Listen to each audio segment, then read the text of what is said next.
খবর পড়ছি news studio YouTube চ্যানেলের পক্ষ থেকে। আর প্রতিদিনের বাছাই করা খবরগুলি পেতে আমাদের চ্যানেলটিকে সাবস্ক্রাইব করুন এবং পাশে থাকা বেল আইকনটি প্রেস করুন যাতে সবার আগে ভিডিওটি আপনি দেখতে পারেন। প্রথমেই জানাবো হেডলাইন্স। 1 জুন ইন্ডিয়া জোট বৈঠকে নিজে যেতে পারবেন না জানালেন মমতা। ভোট ছাড়াও গুরুত্ব ত্রাণ কার্যে। ভোটের হারের পর খড়ে কংগ্রেস সভাপতির পদ হারাবেন রাহুল, দুষবেন ইভিএম কে, দাবি শাহের। রাজকোটের গেমিং জোন অগ্নিকাণ্ড, মূল অভিযুক্ত রাজস্থান থেকে গ্রেপ্তার হলো। 80 লক্ষ টাকার বিল বাকি মোদির, হুঁশিয়ারি মাইসুর হোটেল কর্তৃপক্ষের। কর্ণাটক বলল আমরা টাকা দেব। জমি দখল করে কত কোটি টাকার সম্পত্তি হয়েছে শাহজাহানের, আদালতের চার্জশিট দিলেন ইডি। বিজেপি কমিশনে নালিশ করলেও অগ্নিপথ নিয়ে অনড় রাহুল, বললেন ভোটের পর বাতিল করব। সাংসদ সাত্বিক নিগ্রহের অভিযোগে ধৃত বৈভবের জামিনের আবেদন খারিজ, আপাতত জেলে।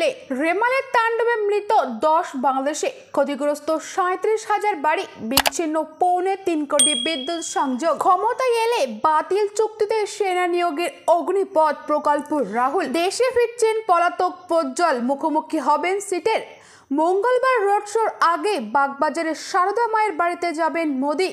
বিহারে মিসার হয়ে রাহুল গান্ধী, সভা ভেঙে পড়ল মঞ্চের একাংশ।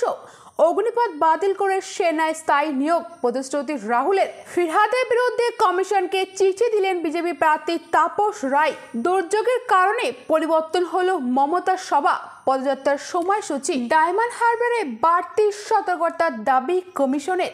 পুলিশের ইভিএম বদলের ছকে টাকা নিয়ে সঙ্গ দেয় কেন্দ্রীয় বাহিনী, সৌমিত্রের অভিযোগ ঘিরে তোলপাড়। রাতভর তদারকি, মুখ্যমন্ত্রী ছুটলেন প্রতীক নিরাপদেরাও। জনবহুল এলাকা ভাগার পানিহাটি পুরসভাকে নোটিশ। পরমাত্মা খোঁজে দিলেন রাহুল, ইডির তদন্ত হুঁশিয়ারি। প্রচারের পরিবর্তন দেখছেন ইয়েচুরি, 26-এর চোখ অধীরেরও। লিলুয়াতে লাইন চূড়ান্ত ফাঁকা লোকাল, হাওড়া বর্ধমান মেন লাইনে ব্যাহত ট্রেন চলাচল, ভোগান্তি যাত্রীদের।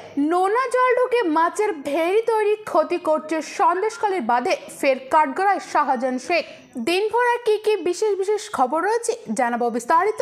ঘূর্ণিঝড় রেমালের রোষে ভোট মরশুমে রাজনৈতিক দলগুলির নির্ধারিত কর্মসূচি ওলটপালট হয়েছে। প্রথাগত প্রচারের বাইরে দুর্গত মানুষের পাশে দাঁড়ানোই হয়ে উঠল প্রচারের কৌশল।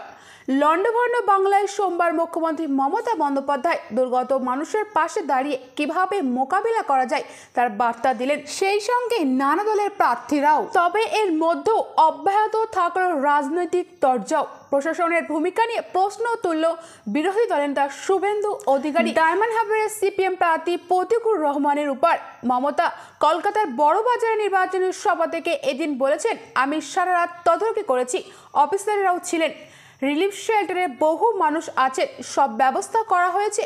সেই সঙ্গে বর্ষার সময় দীর্ঘ সময় ধরে নির্বাচন নিঘণ্টের সমালোচনা শোনা গিয়েছে মুখ্যমন্ত্রীর মুখে। দলের সর্বভারতীয় সাধারণ সম্পাদক তথা ডায়মন্ড হারবারের প্রার্থী অভিষেক বন্দ্যোপাধ্যায় বিকেলে আমতলায় ত্রাণ শিবিরে গিয়ে দুর্গত মানুষের সঙ্গে কথা বলেছেন। আগের দিনই তিনি দলের কর্মীদের বার্তা দিয়েছিলেন, নির্বাচনী প্রচারের চেয়ে আপাতত বিপন্ন মানুষের পাশে থাকায় নজর দিতে হবে।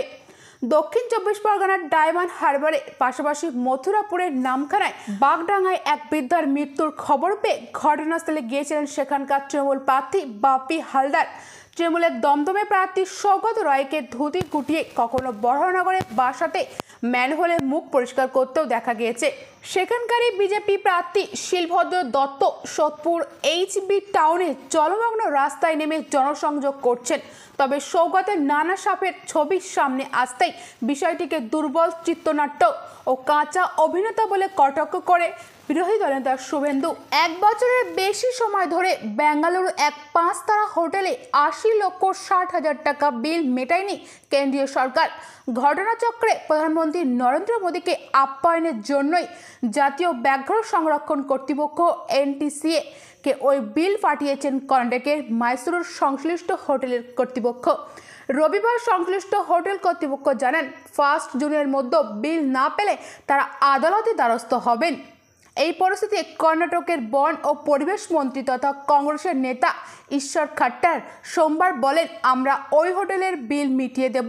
গত বছর এপ্রিলে মাইসুরুতে প্রজেক্ট টাইগার প্রকল্পে 50 বছর মূর্তি উৎসবে যোগ দিতে গিয়েছিলেন মোদি।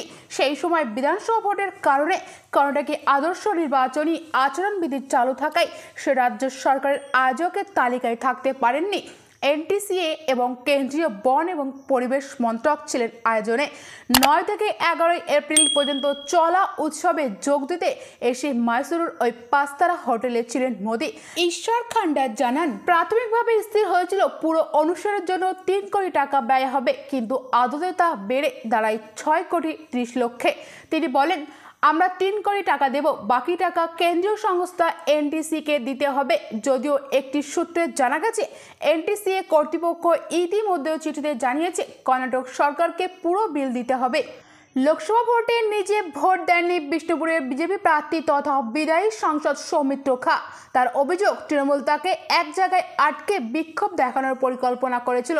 সেই পরিকল্পনা ভেস্তে দিয়ে বিষ্ণুপুরবাসী যাতে অবাধে ভোট দিতে পারেন সেই দিকে নজর দিয়েছেন। সেই সৌমিত্রে ভোট শেষে চাঞ্চল্যকর দাবি করলেন। তার অভিযোগ, রাজ্য পুলিশ স্ট্রং রুমে সিসি ক্যামেরা বদলে ইভিএম বদলে ছক কষেছিল আর মোটা অঙ্কের টাকার বিনিময়ে এই কাজে মদত দিয়েছিল স্ট্রং রুমের নিরাপত্তার দায়িত্বে থাকা কেন্দ্রীয় বাহিনী। সোমবার দুপুরে Bishnupur KG engineering college strong রুমে উপস্থিতি হয়ে বিজেপি প্রার্থী জানালেন, বিষয়টি নিয়ে তিনি নির্বাচন কমিশনের কাছেও অভিযোগ জানিয়েছে। অন্যদিকে তৃণমূল খোঁচা দিয়ে বলছে তার হার নিশ্চিত জেনেই আগে থেকে দায় নিজের কাঁধ থেকে ঝেড়ে ফেলতে চাইছে বলেই এমন অভিযোগ করছেন বিজেপি প্রার্থী। বাঁকুড়ার বিষ্ণুপুর লোকসভা মানুষের রায় এখনও ইভিএম বন্দী হয়ে রয়েছে Bishnupur KG engineering college strong রুমে। কেন্দ্রীয় বাহিনী ও স্ট্রং রুমের নিরাপত্তার দায়িত্ব রয়েছে। বাইরে মোতায়েন করা রয়েছে রাজ্য পুলিশ। সিসি ক্যামেরার মোড়া স্ট্রং রুমে কড়া নজরদারি রয়েছে বিভিন্ন রাজনৈতিক দলের কর্মীরা। সোমবার দুপুরে সেখানে আচমকায় উপস্থিত হন বিষ্ণুপুরের বিজেপি প্রার্থী। সেখানে নিজের ফোন থেকে ফেসবুক লাইভ শুরু করেন সৌমিত্র। তার অভিযোগ, পুলিশ স্ট্রং রুমে সিসি ক্যামেরা বদল করে আসলে ইভিএম বদলের চেষ্টা করছে। স্ট্রং রুম চত্বরের নিরাপত্তার দায়িত্ব থাকায় রাজ্য পুলিশের অধিকারীদের উদ্দেশ্যে চোর চোর বলতেও শোনা যায় তাকে। এমনকি কেন্দ্রীয় বাহিনী নিয়েও বেশ কিছু সমালোচনা করেন তিনি। স্ট্রং রুমের পাশে থাকা একাধিক গাড়ি দেখিয়ে সৌমিত্র দাবি করছেন ওই গাড়িতে করেই ইভিএম বদল করার ছক কষেছিল রাজ্য পুলিশ। মুহূর্তের মধ্যে সৌমিত্রের লাইভ ভিডিও ভাইরাল হয়ে যায়।